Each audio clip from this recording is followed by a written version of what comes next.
Kinga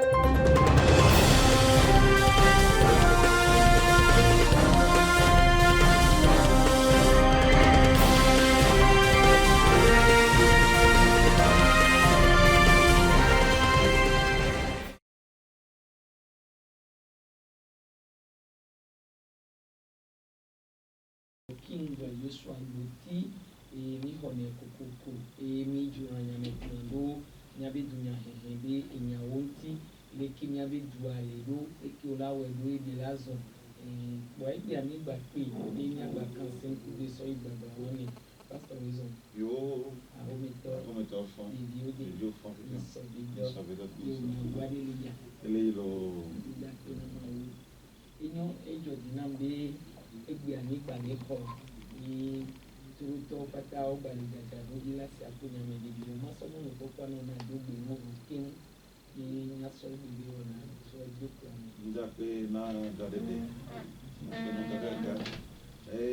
le takbe na maulo to ti no lo pata ba tuta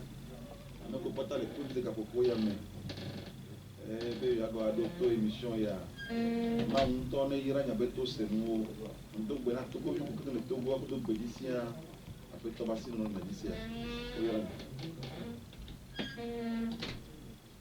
ba ele si de togo viwa ejidele wapo do mo ko le pomona mo on po wa mi nya be pia pe be ku do wi gwa npo bo ade enya kai o la don do da togo bi ku le mo popo en bi to la ba ti ale ko gun ni ma bro be ni ma do ke do ma do pepe do ke bi fa e ke mo la gbe bo le yo me de akpe na ma wude bia inu yata ela bena gba ma we wo ji pokra ni ba ya gbo jogbo nu pe jogbo flo kata tsona abale ke bibla gbona mi le lamentation aloko ni fa gbalen yeri na ko ni fa o taton ko po ibla be bo nya mene bla ton vo nya mene ne ebe ya gbo ye ma wo gbo ye jogbo nu la pe jogbo flo kata u tsona na me ta mi nya be na ne nu nu la va nya me do mi nya be ma wo bo tsona e na nu vo na wa ja va ta nu to le ma wo be ngbodo mo e jona le ma wo be nkume ye na te pe nya be nya ngbele mo e di fi e be 2020 ye ni to go be totro pe que me togo no fipode me pe blade be fipode 2020 ni nu na fipode ya e togo la to le fipode me agedo ya yira me nya ja se ke ma bi o togo viole nya me tutu ban ke ba do na tina wa yin be me ke togo viole po mo na me ke o le po mo na de o le po mo na ma wa alo o le po mo na me gbeto Bible globena de be mi ga don de amegbeto sike gbogbo le ngoti me na lanti o ke ne be gbogbo nsuwa e gba ina e ba nyigbo gbe ma gbe be tamadodo kata nu yina Bible be Yehowa wa yira amekele yo ndo de Yehowa e be ko na metonti e la be amepenu ndo de wanye Yehowa e ye woji e ye wanyigba ye wa chapu penu si o leme eye tsonana amesi o te dani ye o tsonana o ye tsonana amesi o te dani eye o nana bolo adorito Biblia globena ye o adena gato le egahome na me de ade amele gamea ma we de na me ya me gbeto de na me togo viwa zigede ya ogbona be o le mo pom na ma wo me ma wo pom na mo na o le mo pom na me gbeto eye odu on da megbeto unti ike ma to ade wo la unti ta no ke ma gbon gbe ya ke mba mo ya dia na edunya blood la o pata to go ju pata ke le to ji ka popo ya me ya enyi be da ne nde le jole jure be ye no ado kogbo ade ma wo ye o yo na ne nde le jole jure me ye no ado e kogbo na me abeke Israel jo zomo que ojo le apo avapo anu ka lo fudi anu que o le yia o so mo ke be ton posi o yo ba do te pe do ba posi le voir et si ale ve o yo be mara que o do funu a o nu si anu te nu o bo fi ke nu ado na wa nu ado kogbo na o nke Mose wɔ ibe Mose doli ebe yɔ Yehowa be Yehowa demi tete mawu ede Israel viwo efi atia de Mose be wa da de tia me Mose da ti de tia me tia do so ti vivi eye wo nu afi ma yin to ale digale be na kweseko nuwo kem le boboe ne kweseko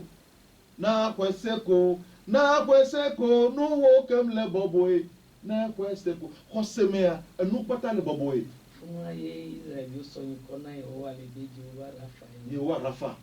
ebe dese na obena ne mi donde Yehowa nya bapa ma wolanti pepepe e mi wo musi o dzem la e ke ma nyema ke e jite devant si o mi nyala avanya dio e la bena nye Yehowa e nya be dola Yehowa Rafa e ya ta ne bena e na le jole jure be no do kogbo a o donali e ye o yo na mawu be mawu ne demi Togo anu kele jole Togo vi wa umro na kure mawu ti ore amegoto ni goru na kure o pro politicien ore wa Togo politique à la pakwa dada e politique à Togo ye mia pata mi na be ne bele won be nya fo gbese gbe akpo ala padwa biblia be mo fiala nku agbato na nku agbato na nku agbato le pro nku agbato wa me fi pata wa je do me ne biblia vraiment wa pastor la no vi fi Togo vi mo le doju do ma o je o to na gbeda nto e pastor do na gbeda o ti na mu do na be eju ane ba tro e le o la gba we do le ko la de ti dodoro ma o ti ado bo fi o mawu nyanya ele vo na tochi nu ame ve wan vo to le me ameke la don de mawu ti egbe no le gbon mawu be mawu la de Togo vi wa ame gbogbo to o rejeter ne be mu le logique de pe me be mawu la de yo be yo nya na yo nya intellectuel de par le Togo be mawu la de yo be yo nya gbalin yo stratégie o le yo si stratégie o de nya ko kaka stratégie depuis 90 92 a stratégie ko le agbalin lo sia ne de nya ko ya ma un tola di so de ko si la wa mawu edo stratégie o ne mawu be ade tukode ya gbekegbe fio mawu be ida de fi Ahab la zikpeji ya de la zikpeji ya eke be le onuvon be wu Nabot ye mawu be do iri aro de be na fi ke ye avo di do Nabot be hunle ya funu ye avo la di do Ahab cha be hunle ke mawu do nyan aro de ya ke gamesuwa mawu zan me ko le bo mawu zan amako le yen to gbo nyagbo ina ko gbo na nyadina Ahaba wo we mawu do gbogbo re so jipo be va le nyagbo lo me wa pe ka le gbo nyadika bi na be Yehowa be ameke able Ahab wo be ti apale Ramot ma ha gbogbo be ye yayi mawu be ate e ka ro e be anye abacho gbogbo ano dagbo lo be no me e ova e wo ne ma plus de 300 prophètes o le tone chabe efia ya ba fa mawu la to ju kwata sina 300 amako to na te pe ne fa akwa lo da jire amako wan tom nya be yo le dajo won to nya bo le da jire o wa gbongbon aye so e na gbogbo aso e na o ne lo ma o dibe ya to waji ya to waji ya gbenu ne ma o do tamene ti wa ma wa cour suprême be ma wa de cour suprême e be décision wa o le inattaquable o ma te attaquer ma o be décision o ne ma o do tamene ti o be ya gbe wa ma o la gbe o ne ma o be ya de amene le sipeji ya enu ke jabo amole o le sous-estimer ma wo gba gbe ya o le gbonya kaka to bo be o gba gbonya te pe na fia e wa yo mi se ba to na te pe no e fio ma o do ta tamon volenti o ma o di be ya wo ma mpo ma o le ne chasi peji e ye bebe me ke la able Abraham e seigneur te pe apepe da keke ma o ya be ya wi ya e ya mo apo fia o na tuba no ya ha fia o na tuba o ma o so ke ma o fia efio sojo kaka wo ro soja wo ni fiontino to wa wo ro la de joke mu ko ya won afia o tuba do ma wo ro nene o ko fia ma wo ro nene ke ye ma o da de ke ma o Salomon mbale o ma o be lolo nu ye ma o be ya de juwa me ko ma o san ye to be ntino ko ma o san ke be ku ma o e ma fo fia pele se ya gbe no yo ne pouvoir ya fo fia pele ke be pouvoir e via Rehabim ye fo fia rupia ke via Rehabim fo fia rupia du quoi que e to fia fumi e kwa kuti de to darinya dia e pe na mi apa Rehabim be eyi amega ho bo leke ma gbora duko nya ke ma ro nchira duko o amega o to de be to na duko be na de nu ke tonye okudo mi a tonye jagonami mi soke ma jira no patado bateau du Jordan ke ma wuya ke be ya ko fiaro pe ale Salomon si David ba ko si ya ko apame wo le wasi ya da ke me ye efiu abe ko no Salomon ko no ke ni Jeroboam edogo so Jerusalem ina nagbele ahia edogo le moji ahia do oge bla ya ke be kwa be neva eso di ba oge ma oge ba te pa me we fe eke ebe elu apame wo ke be elu apame wo ma o tole be Jeroboam ale yo adresi ma du fiaro pe ba pa amowo etu ba pa amowo le Salomon balome e ma to ta alomena o ke ma o do ta be ya ko fiaro pe le Salomon we viasia eyi do ha ti ogo de ka pe wo be ame ga ho to la me ma to ju kwa be na e to yin dagba waji ko to ron la ka ile nya si nya de ka pe o do ti le fi obere e fi o to na obere de e to opo pe atam ka ke we aso ji le gba po do no ne be yi aso ji le gba po but no gbadu ada won no chare no nya na no ati le gba na mo wa vo ke ma o do be ma we do ma we to de ka pe won ji yo le gbon na wa ne ya e ko e ke be ju ko o eto ye pomi plata mi wonyia tonya gba ja se mu tonya jinde gbe ma so pomi fun me jukwa pem bi jia yo pro Jeroboam yo ba do fio do Israel do doka ne ma wu be adi amede ka Jeroboam to to nya si le do be Egypt ye wa si over you go baba o yira yesu yira donc ne ma wu ya be ya wonu a amogro be le ke ma wu ja wo do ma Maria ta do na wa be apeto leke bi da wedo ke nyam nso leke ba wedo e ma fofu ke nyam nso eria wa Zaharia ke be yi vosta gbele kokofo ya ye Gabriel ve bo na ameza ochi so ta ko kuna ga ta ko to be bo so ya fofu Elizabeth ya fofu adi bi wa be wa me ko be Yohanes leke ya e ke ba wa ba mo a ke mo ko se ta ma ka ko mpoke ma gbe akebe to le vosta pe me nna pura mpo e ba de tu le ko ka de ko ji de dia parce que e bia ma o se be la le ke be ja wo ma ma wu nyi nso patato ne ma o be ya wo ndia nu ke joy abegbe to la no so ti me ma wo ma wu be ya de Togo le 2020 ma o be ya 2020 pa wo nu ade o de e ngbo le fie be na ma ko e mo ya to de Togo de mu le mo le fie be na Yehowa j'ai lu la prophétie ici be ma o be na de nya te be mu la comme le Togo yenti avec la va ma toi comme la va e wa Afrique ni le hiye ko go do be fi o le yo nu no me de be démocratie alo fofo dunya gbogbo o be akopo la da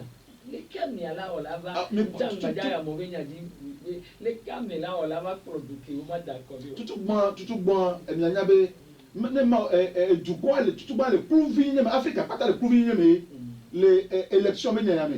élection wa le presse Africa élection anu ko dem no ne me nya ti bem na élection mo nous ya wa Occident et les élections l'Africa sur le thé Africa to de to et avec Georgina wa to no na sipeji no do élection wa blo aside me no we kwa wa blo aside me ye wa dasilo akomajo oji wa ma Togo wa de ejure be nya de amun ko le se ma gomo enu ke ma o ja o le Togo wa de Togo ni jure ke ma o chan Togo be jua après Israël ma o chan Togo nkai be amole gbanya na amole CCB drum kunya ne ma o lo Togo jua e be chen be wa yo e be nko ma o be nko le Togo ba ni maji e Togo amole ba plale ko subo na ya o la ba plale Togo ba ni maji e Togo la ni juke ya yira le ganya o gome ale bebe voa fi po debe fiado pe que Togo no depuis 60 ans mu ye ja Togo adere ya yira ya me o donc ye ma ou ye mu tro na ma ou do fia o ba ya e fia ko ma ou do ba ya e do to na gbe me na gbe lo do ko ya do Davida na gbe le Samuel to ko kwa mi de wa mi gu ya me e na ile Isai ba pe me e na po de ka pere le Isai dio do me Samine e la ba me ko e beji ma ou ya mi da na ko na me ma ou ya nya me to beji enya me vondi ma ou ya nya me vondi o levo e gbe mi da ko na me ko mi nya gbe ore mi da ko na me ko mi nya ore ko mi ya Judan gro o le gbe fo ame abe ija welo vo zigede no va enu ko gbo ja o mu ti wa o ni jon parce que be mi da ko na ma enya ko je be ma glora mi e ba do jijora mi ma glora mi but ma wo ya enya amegbeto be jime eji ma wo dana ko ma wo chana mi eji ga ke be church wo be church wo cha je go be na you a ja ko na me ko church wo gba ma wo mu dana ko ma wo ya je me be jiye e ko via ye ma wo chana me enu apostle ko bi Yesu cha o mu da ko na wo yo e so yi wa gbo ye be cha o de karika parce que ma wo ya nya wo be jime enya amegbeto be ji ala amegbeto be ji ye nu gbegbe wu nu gbegbe ma wo de ke juna jiome be duna iku me kona yeti ma wo ya mu dara kona me ma wo ya chana me donc e ya ni nukuru be nya e le profi be na amese la problème ke ma da wo do ma ya bia yo le ke ma da wo do ke wa ha me ma we gbede prophétie à l'étau prophétie l'étau to gonti l'étau prophète on le va on le voir to govio pour moi prophétie am le premier va voir et na ejile de la mo ko yo wa le kebi le biobe le ma wo la jo wedo a wo de ma wo wa ma wo be mo mu nya me gbeto be mo mi na be ke be ma yo wa be ke be susu kobo jipo kobo to anyi gbagbo wa ne na be susu kobo to nya be susu ogbo enu anti enu ya to le ko problema Israel jo mte ko Yesu ji se va si parce que le ko be Yesu la va Yesu ma de ni o e ba to no ndeji wa jire lo wa gba mi dake on mi si ya bi mo wa jire lo wa gba mi e ko via Bible abe ameka ye ko nya si o gbona mi la giste o ameka nti ma o ba lo de do kifia do o be ji aba ti lo fe de le be nkume e ke be jeje to anyiba pupu me no me pe de ka jeje me le si ba mo na pe wa juro o ko via Yesu a fi ke be jesu a de ka jeje ke me le si o no me de ko me le si ke la jura me o ntu pe yan pra me si ke do le la o yen o gbengutu de be fo da o ta ko via ta fi ke ba o la so va so me si atuwa funua enabo mu se mu agome o enu anti Togo wa ni so enu ya pastor de ba gbo yen so Chevie e be le do bele ka posa ga we fe de Togo ta imu ani ko ke imu ani ko vo e po dre le dre me ile mo de ji so mo le ko ya popo Togo be kata o ta Togo pe o diva nku na ye ke Togo ava nku na ye a pasare be ko nyom deva non afọfu efu atiji lobo ko anyora ko to yin ti ko dodo afia me nyona do afia me ko ebo nuke nyonu yale wa afia me nuke nyona fofu ya nyonu fu no lobo ya nuke be nyona afia me pa ke le buta ma pa e pa me ko abere ko papa ko ve ibo e ba to na be nyona nka se ya le bro ka se bi dai be nyona nka se yo be ka me suwaji to ko ya beniva ba koda pa yo yi kwa nono abobo nono le si la vega jivi nono le si la via me e le passe va goni va le gonianam passe a mini va mini tivi e va le gonianam be nu ke joye nono ave be le di le diale nu ke nono wa ke ya ji Togo ya mba dokita ko nji la fide le drame be dokita ko ya fide be le ji Togo ya le dokita ko nji e we zo ave va yo ma wo na be nu wa ame gbe to ba te se go me o ame gbe to te se ma o be mo go me o enu ke ba o ta o le Togo enu anyu apa enu anyonto enu anyu apa yinti ade mle gbona Togo bi le pe ga popo ya me amego ke le toji ya be ni be ma wo be atron dia de on ba ke di man wo amele pe ma ke di man wo enu ke be duwa e wone enu ke be gbona e vaneme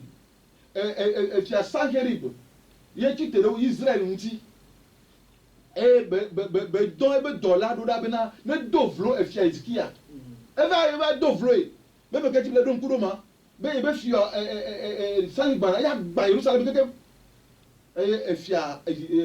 Ezekiel e fa vi e von e yo touch ko ben e yo fa vi na mawu e mawu don na go ila Isaiah do da be me ga von nya sio sanheri va gbona obena ya ko Jerusalem ya gba Jerusalem e na nya be da menye wo yo dovlo enye yo wo dovlo tada si ko e cho ndika nya de e cho ade ma na wa senya von de e ne senya von de atro ye pe to be dume atro ye to ba nyibaji e wa ti yi mu be ba nyibaji ma wo signer décret ma wo gblonya ma wo dokojo c'est la cour suprême ne ma wo gblonya de nya ke ma wo gblonya de amegbe to ba si ti le gbo le temps de Dieu est un adversaire que nulle personne amere pe ma te combattre ma betan ni mettre lo dans le ma wo doa o te to zorota o te do tu de pepe o te do chat de pepe o te do avion de chasse de pepe ne game o game do na wa do yi mo be game a e wu apa o de siade e mo be game ekeye ezandoa enyake ma ogboran dollar de kadidiva ewu soja akpo beta kora nyigba ekeye efia fo matin soja okezin kulo efia on efina avant que be fina avant ejo ye be jume ebe de ko be fo ju ogbo be du kejo mi gbem dare o evia ma obe lati yuru le be jume evia souvier so yi tombo do bene e be wi e be dine evia nto e ba wa isa ma obe nya ke be gblo evia be isa so we ne ma obe ya wo ndi ya ma wo do mo e de pepe ke ba so we ne ma obe ya de amede ya ma wo la de ame ya mu ka mekele lon yo mu nya mekele gbe yo enti ejebe togo du kwa di bo se ka wo bo e be dade ne ye o wa e gblo ya mi kadeji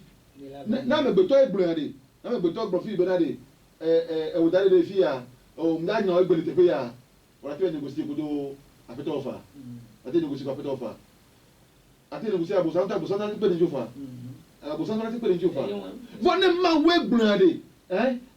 eli yo via eli be vinyo mi va e vinyo e ve on tu mi va to na obena na megbeto do nya pra megbeto wa e fia o e bon dola opo na me brona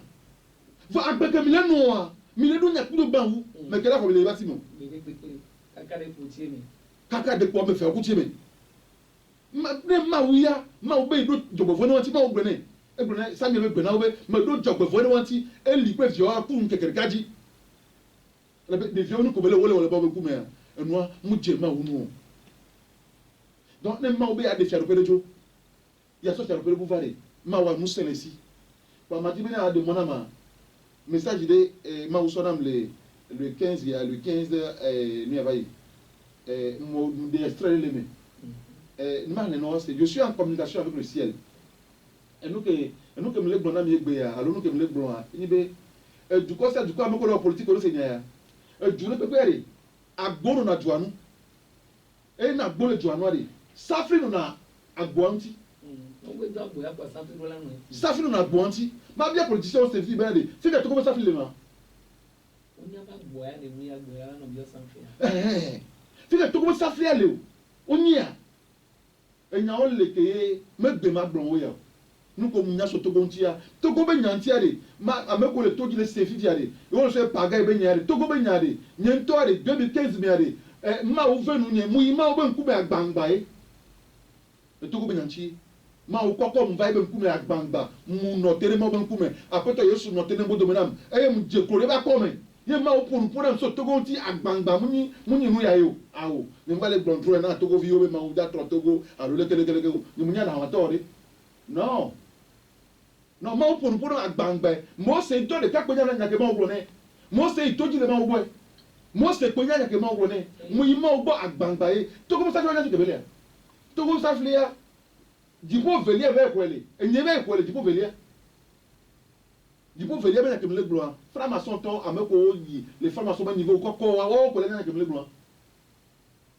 dipo velia yeji afrika bo sa me trop ko do reine du ciel be trop le funu togo bo sa flia le won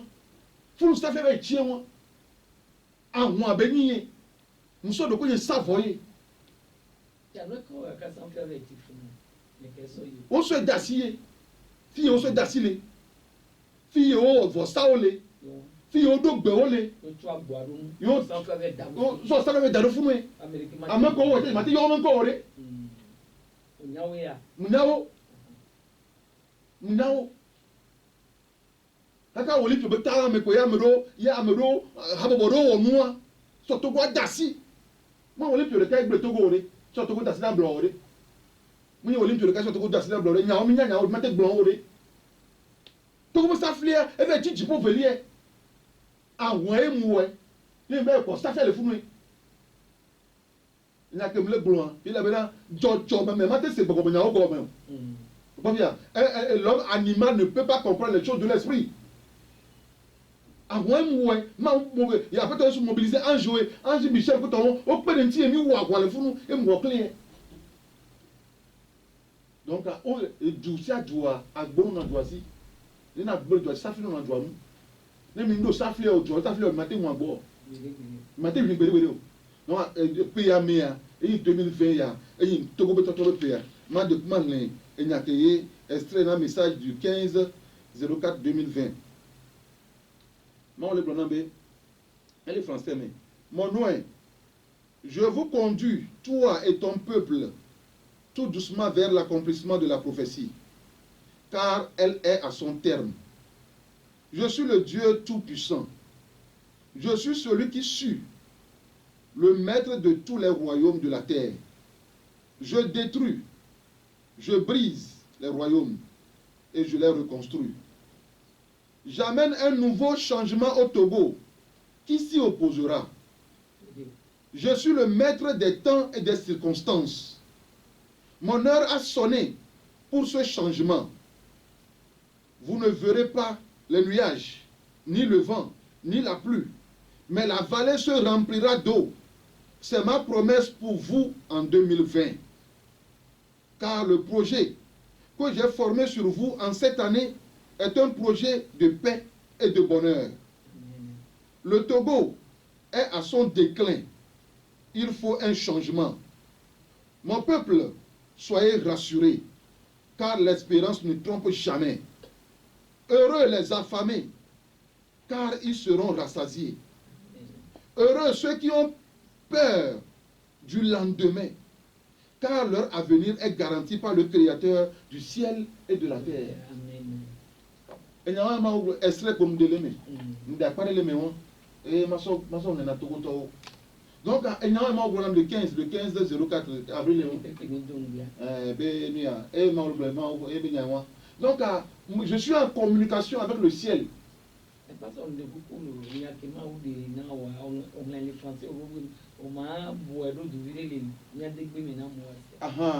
Elle est blombena. Benyem amesiamina mele ewople wotu kwa plomble wudu tade nyagbodia pe enu ela beni nyagbodia gamesune bo avame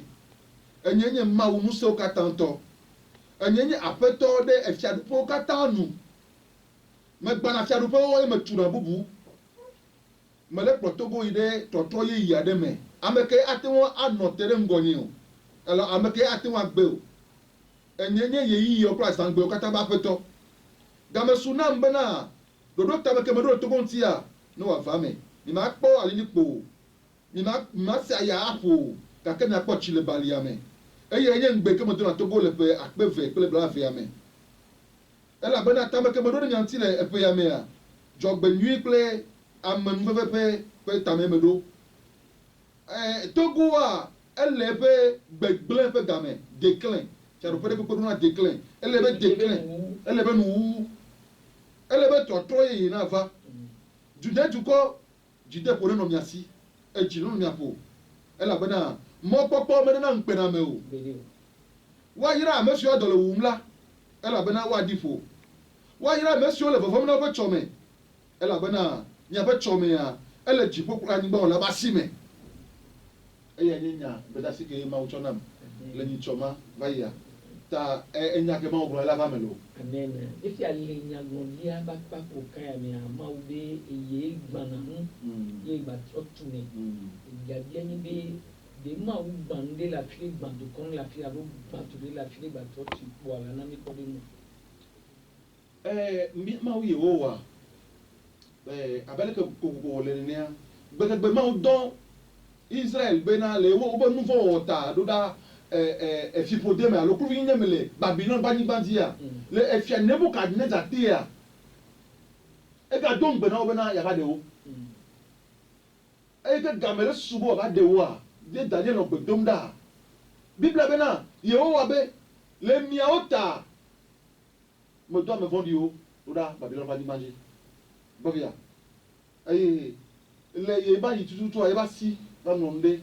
e dinuti le betaza be home beteke mene o da o ko me pe na egbe o ma o shadopia so na pezi to problem media to les zama me ke ya ma o gban Nebukadnezar be shadopia les zama me ke e ko via ne ma wo de shadopia ma o rujete shadopia ma o rujete na ke ma o la femme fia Yoram e toi yenye Josaphat e toi de e fia nyade ya ke Yoram va du fia de Yoram Embra ne ya du fiade amenyo pour là ne ma uto fiade ko na wade Papa bena de amenyone pour now. Mega problem for the yo kore de ku obo. Yorama ebe de Ahab bevi. E to ye chanuade ga ke yia ebe de Ahab Jezabel bevi. Yo we de e video janon bi. Jezabel ta diviwa de ya.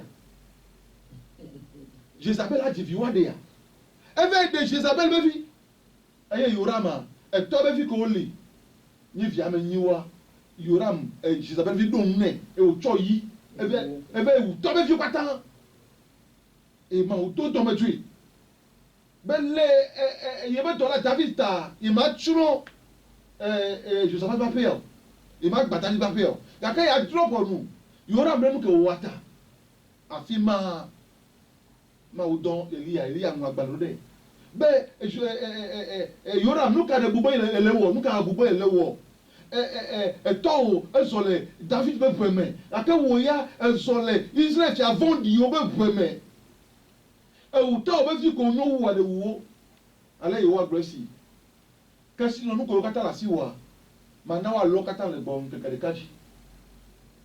eye wo ŋutɔ adze dɔ ɖe wo dɔkavi ŋuti eye anye wo dɔkaviwo katã hafi aku eye le ŋkeke aɖewo megbea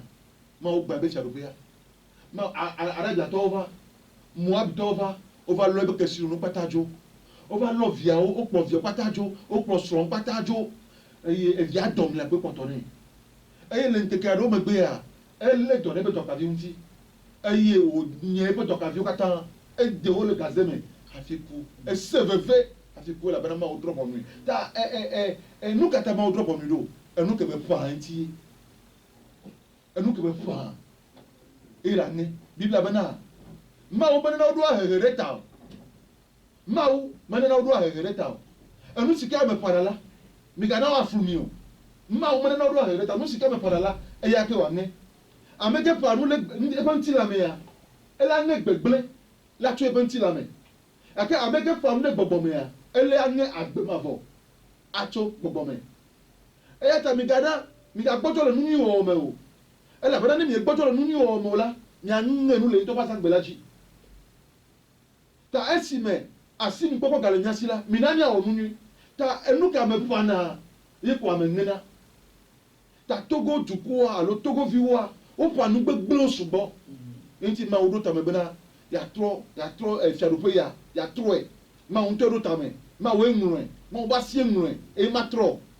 nu ke Mawu gblɔa matrɔ ame sia ame se nu ke Mawu ya ŋlɔa Yehowa ŋlɔa matrɔ gbeɖegbeɖe o amegbetɔ mate trɔe o gbɔgbɔ ɖeke mate trɔe o dziƒo nye nufia gbefu ke le funua mate trɔe o abosam ya gbefu mi yɔnɛ mate trɔe o enu ke Mawu gblɔa wɔ ɖe kpe mate trɔe o ne yi be amegbetɔ ya ate be negosi kɔ abosam fa la kpe ɖe ŋuti o ne amegbetɔ gblɔ ya be amegbetɔ ɖo nua ate be negosi kɔ abosam fa la kpe ɖe ŋuti o vɔ ne Mawu gblɔ ya gbɔgbɔ ɖe kpe mate trɔe o nu se ɖe kpe mele o. Pastor enyako gblɔ asenko kanso Yoram be nyanti fia ne be ame ɖe di be yahlẽ le ŋɔŋɔ kɔkɔea mea ne ye fiɔ ba gbalẽ tutu gbɔntɔa me etawivɔve ne gbe etawivɔvea me kpɔa ne hlẽ kakakaka sɔva yi yivɔtɔ kpetɔ kpɔa ela kpɔ Josaphat devi Yorama be ŋuti nyawo le funu etɔa kpɔa eva yi ɖe tete fiɔ ba gbalẽ tutu gbɔ un roi chapitre 22 nyagbe sɔ ɛsɔ funu ka sɔ 23 24 kpɔa me la kpɔ ŋuti nyakpata le funu ne nyasɔ do kpe di be Mawa ne be wɔ ne be dɔn va sɔ ne kpe nyaɖi na Ndakpe na Mawu ndakpe nɔ kakaka ndakpe na Mawu ɖe agbe wòta bena wonya Biblia edzɔ dzi na ŋutɔ eta medi be maɖo kpe nyea dzi na Togovi ɖe sia ɖe egbea bena woase gɔme bena Yehowa metrɔna o politicien wɔ Togo be nyakaka etsikɔ na wo enu tsikɔ na wo eye wo ŋutɔ nya nu tsikɔ na yewo ŋuti mato na wo kɔta be nutrɔ va Mawu gbɔ Mawu la de Togo ɔbɛ stratégie wo mate wɔ ne kele Togo ole wɔ nua le wa ŋutɔ wa be lɔlɔnu ne wo mli wɔ ɖo Mawu be lɔlɔnu ne ɔmu le wɔ ɖe Mawu be lɔlɔnu me parce que Mawu mate tɔ me ɖe ko ɖo la hɔa ya me la tsa hɔn kɔfia nsɔ le kpɔ ɖe mea enu ya ne ŋgblɔ ya ne wa ve tsa ne sɔ kem mɔsi ne kpɔdzro ne ŋgblɔ ne wa ve tsa ne sɔ kem ebe Mawu ɖo gbɔgbɔ kɔkɔe be ame tia me be la ɖu fiɔa be yakɔ aɖu dzi ya gblɔ be Togo le fi ya Mawu gblɔ na nya bena mama ŋu gbagblɔ ya na wa be bia yi nɔ se o mama wa to nya na wa abe bia nɔ o se o mama okporu tepe didi ye jino wa ngbo fi bena de obe togo de nya te bam la komo amere ko mate akole togo adun ji la komo togo fi o ma we bran ye o wa bran obe ma obe yo ne yakọ ma wo do me de ko me ya ma ko wa di ba gen ko gbege ma wo do Mose yari ma wo do Mose bena ne be de 600 et quelques mille personnes le Égypte ke ma wo do yari ma wo ta mo ne le ke ba o ka du ji yari ma wo bran ke be yi yari e du ji gbo be e ko gbo be mu itutu mo me du ji ore ele yi le gbo ba ne o ndi ya wa ton ona ko ji you want to say ka ke ma wa ko wa be nko gbe ya wa e ngbo bo ba no do ma wo to gbo be na na fi o be ji me sena bene ya tende be ganye nyi logo association ela ten no mo wa chanji fajo ko via donc ma wo ekebe do amedura mo du ji gbo be be ma wo do ma ke ma wo do emi aduda Gédéon ma wo pele Ofra mo do la pele Ofra be Gédéon nye yo won to le do be chitele un se ya me kale to nye chitele un se ya me na de Israel to midja to ba si me mu kare je mu kwese ore ebe ilo so ebe ilo abako gbogbo won zan yo wa to me awo be abako sugba pa mo ko lo sugba pa so mo wa no bro na iye nto ebe nse de yo iye nto ebe nse yo aba yo de loko entia so da won wa amoko lo fon to no mo ya home amoko lo fon di ya home gba akro iye tototo amoko wonu musi akọ ododo pona amoko lo kusi akọ lo lodun wa ebe one de wo amoko so mu so do si ame ebe nya to ya home e di ebe ko ta me 300 contre des centaines de milliers de soldats. Enu yabe. Je dois dire que yawelo. Ba mo subo ebe yo atero e fi abeji nu bla ko pampa me o. Un se gede ha me de kaleto. Ke jiru bo yi jiru a yi o agbo so na. E ko via. David bromena de. Menye pe yinti ele kudom do. Menye ba plonti ele kudom do. Da ke yi o ye o be de la to gade gbeke. E ko via. To ta ma u don je de on dura ke be yi ya. Eduji edu amonje ede Israel ni ato si na egbo ba ni nga mi to be nu se ya David Martin Bubulia ti Martin Bubulia ori do ne ma wo do me le nu gbere amamu yi na ba chi na ho e kwa Pharaon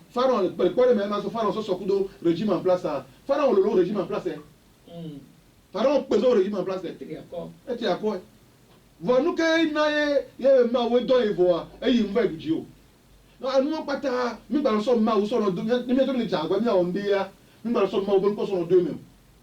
ni mi anto bi so un si ma nse be mi awon nu a mi gba ni nto le ja gba be mi ya ne tro ni nto le ji be mi ya ne tro ma wo ya mi gba so no do nu anu eni ni be gba to be ma wo gun re to ta mu yan wa lo de ji ma wo ya ji be ya onu atu ya yasko o do to ma wo yo we lo alo ke ni bi ya ye wa nya jo se won ni ma wo la ten so nya no wa ne ohun be we ro ma wo to aji o ohun mo jire jo ma o bere o so nya na nbo ye ke ma we ro le ma so ro ma yo nto be so apo so pe no ntia e won la to be do amere pe na do ma wo amere pe na ma wo ti o donc ma gro to go vi o be na nya we nu ti kora me si ame egbe munyale ma ko buda me ka ke 2020 ke benya ma ogro na pastor kinga 2020 ko vo hare o ela ko me baba 2020 ko vo hare o eye ma wa ele be church peji enu ke be brombe nu ke be signé a ami go tom tutu ne vo jure pe ma de tutu o no ke ma o signé o donc a jide pour no to go vi de pe sibe enya ko ba o gbron to ba me stamina pastor king ji pastor king ji a alors apostole king ji a o pata wala ko me va le Togo Togo ye la va mi akpo jijo Togo ye ya game su alo to mi ate mi le po ya yin so ma o le to na be na de me le po jifo a be ne mku ya si ni me le po ye wa ma nya be game su wo ebe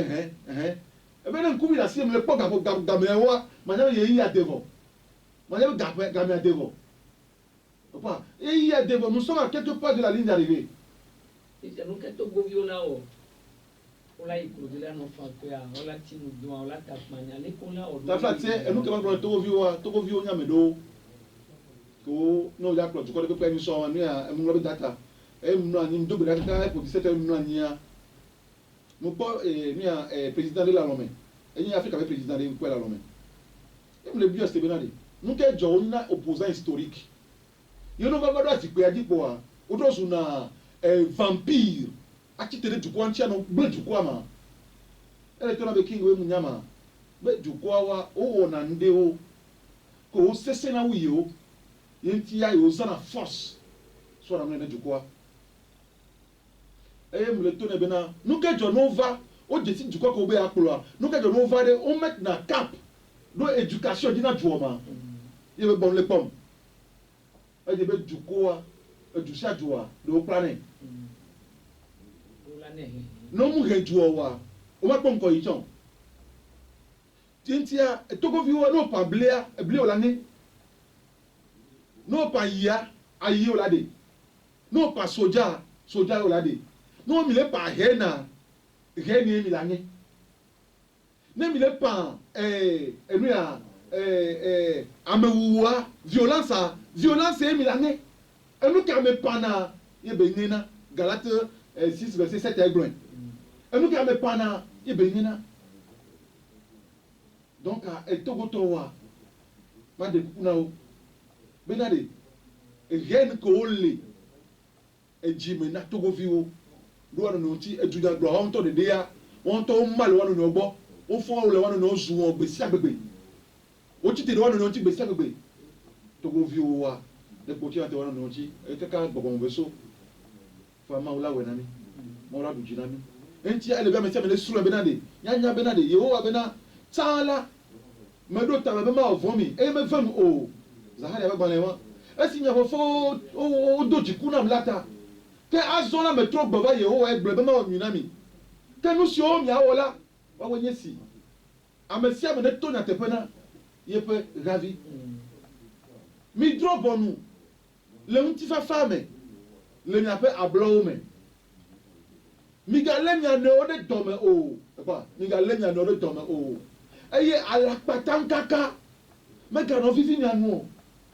elabe melé fu nu siwo katã yehowa ye gblɔe eta de togoviwa de wone to yate be na wonɔnɔ togoviwo ɖana dze ŋutɔ nye ŋgblɔ nɛ alakpanya na me sia togoviwa wowɔ ne ŋutɔ wosẽ le me ŋutɔ togoviwo ɖana dze ŋutɔ munyɔ nu sia nua ŋuti afa ye yekua egbea pouvoir qu'il est en place à mawu gblɔ be aɖɔli wo la dzo mawu gblɔe wo la dzo voici tukara be nya de ba nya mawu ŋutɔ leke mawu ŋutɔ la mia asi mawu ŋutɔ la wɛ e ba wɛ pour miawo ya de répondons à la violence par l'amour et par la paix parce que ne nyawo ta mi sɔ violence o pe violence a violence kpe ba nyɔra mi sɔ ke nu kele ba nyɔra mi sɔ a e kpe ba yi violence a vɔ ne mi sɔ nu ti fa fa kudo lɔlɔ sɔ di violence a miakpɔ nia biblia bena de be enuwo katã ƒe nuwu ɖo vɔ eya ta mi tsɔ lɔlɔ tsɔ lɔ mia nɔewo vevie elabena lɔlɔ la etsɔna nu vɔwo ƒe agbɔsɔsɔ dzi enuwo katã ƒe nuwu ɖo vɔ togo ƒe nuwu ɖo bena togo la trɔ togo yɛ la va vɔ ye tie mi sɔ lɔ mia nɔewo elabe lɔlɔa de etsɔna nu vɔ ƒe agbɔsɔsɔ dzi sɔ ke yesu la tiso ganti wo kɛ vɔ ame ko sɔ kɛ de ebena de papa sɔ ke wo elabe ɖeviwo nye menya nu ko wo le wɔ sɔ ke wo etia togoviwoa ehɛ le dzime na wa kpa il faut de l'éducation les réseaux sociaux par exemple les réseaux sociaux par exemple là amewo le mu xɔ éducation lo ils sont sur les réseaux n'o gblẽ ɖe kó azɔ n'o gblẽ ɖe kó azɔ voa akpadze dzeɖanyawo le réseaux sociaux dzi kpakple wa nene wo kpla mi le togo wa wo kpla mi nene wo lo mi wɔ kpakple wa wɔsitato be kpakple wa lo mi wɔ wo kpla mi nene le Afrika wo lo wo kpla mi abu ame le Afrika ye lo na me ɖe si ŋu wa ado bubu ame ŋuti abu ame ya nene wo kpla mi le Afrika wa vɔ egbe ya zuzu wazu ame enia nyame dziɖuɖu wɔntɔwo de ʋe wɔntɔwo ge ɖe me nyame dziɖuɖu ko le kplɔ mia wɔntɔwo de ʋewo ge ɖe me nyame ke wo ʋewo ɖea nyame ke wo ʋewo ɖea edukɔ ɖewo kplɔna dukɔ ekɔ fia biblia gblɔ na mi bena de miabe duwo ba me gã ŋgba zu duwo ba me gã o kɔ fia duwo ame ke yi duwo ba me gã biblia be ŋgba zu o ne ŋgba zu le xɔ me tsã be egli o la si la be gblɔ nɛ kɔ fia vɔ egbe ya ɖi oyɔna ne dukɔ ale ne dziɖuɖu ale wɔ ne mu nyɔ wa nyate gblɔe be nu ko le wɔ mu nyɔ nyagblɔ be nu ko le wɔ mu nyɔ vɔ nyi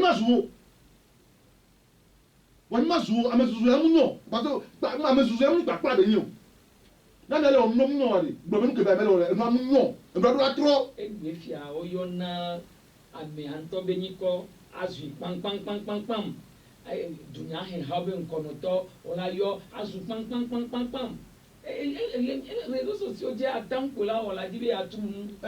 Enu pata oni nkeo oni emia kpakpla mahomako le nyoba duyame amo aglante djebe gbogbon geda mome ale bebe donc amola bano yiwande ko to ko sur togo ne togo le vivant o ma gbenya na mi abe nu kolo ya mo la so bien donc elle be togo vieux ne trop pas via elle be bien dit afa nya pa nti afa ni be amola violence ni mate togo yin du fafaye eduke meye amola so America wa no amola so Europe wa no eduke meye kikia godo amola so be kesino no ava ze togoji ele nya hokpakla ele nya hokpakla entia mo le yo togo vio mo ka nu ke le jowa enya ke gba ogbron de togo nti ya veni amen et on passe on y a bon y a les cas pour le Covid-19 de ido ya kibavanti no le ko ebe gbon gbon ebe do ya mo be ma obi to dona me amelo wo fabriquer le dia ye nyol nti no apa won dia nya ko la gbon na me ko nu ke ba gloso ele mi a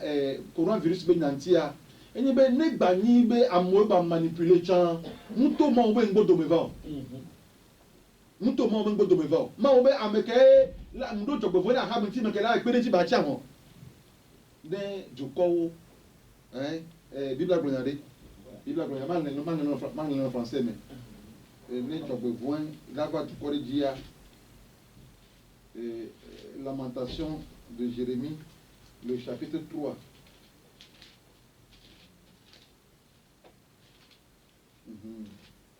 Chapitre 3.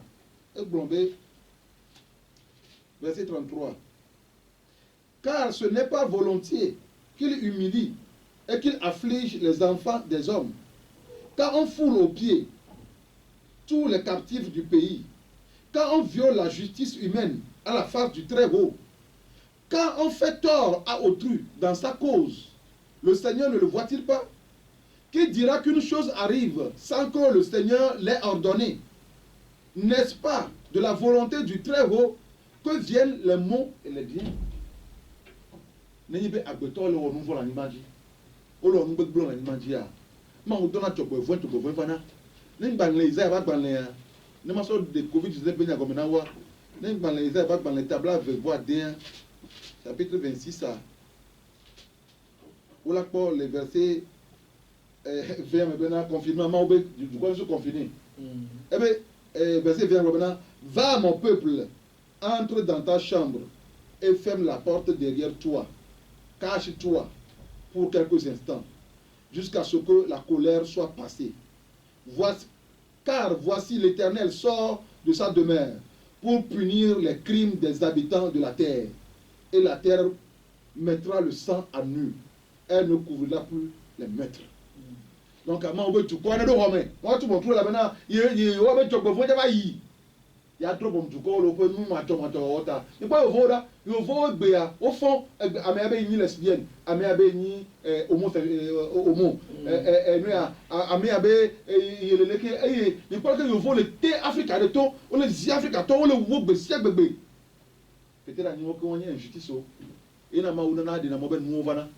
mo jona ni maji. Et ba kento ma wala kento la tuko, an kento la me fondio, adda me fondio wa gbeda, adda mo wa gbeda le mo me. An kento la tuo, e mo mvana balo yo. O vana parce que ma onto de mo bedeva. Ntia amoko le onu ya be le chichi be na koran vista. Koran vista amoko ma obam ya amoko ben kom le ku ba bale mo ko ya ko. Amoko ben ko le mo wa bale be wa na gbe kwa, ona gbe. E na amu nya le ko be nyo, ya c'est très simple. Ameko ma ubo ma umo obe wana gbe ameko la kupoa o jate oleko na ekuava o la ku donc coronavirus a to hen beni so ma ubo va ma parce ma on to ba ti da sia mo la no kuro nepo àwọn la no kuro nepo amu to le vere na ma ulo enyo ape to veve awe no awe to mi do ape na ebe mi do mi le egbede asen kankan gba do pastor kin Joshua Agboti e ameke idi ma oto ne de fiop do to gobe de popo nti ki won nígbà pé náà ẹgbẹ́ mi sì ní abẹ́ ńkọ́ tẹ̀lé tẹ̀lé di mọ́sọ́nyá múlẹ́dẹ́ náà mọ́ àwọn oníṣẹ́ tó gbéga ẹ̀yìn náà mọ̀dàndọ́ bíi ẹ̀yìn zan nígbà ẹ̀.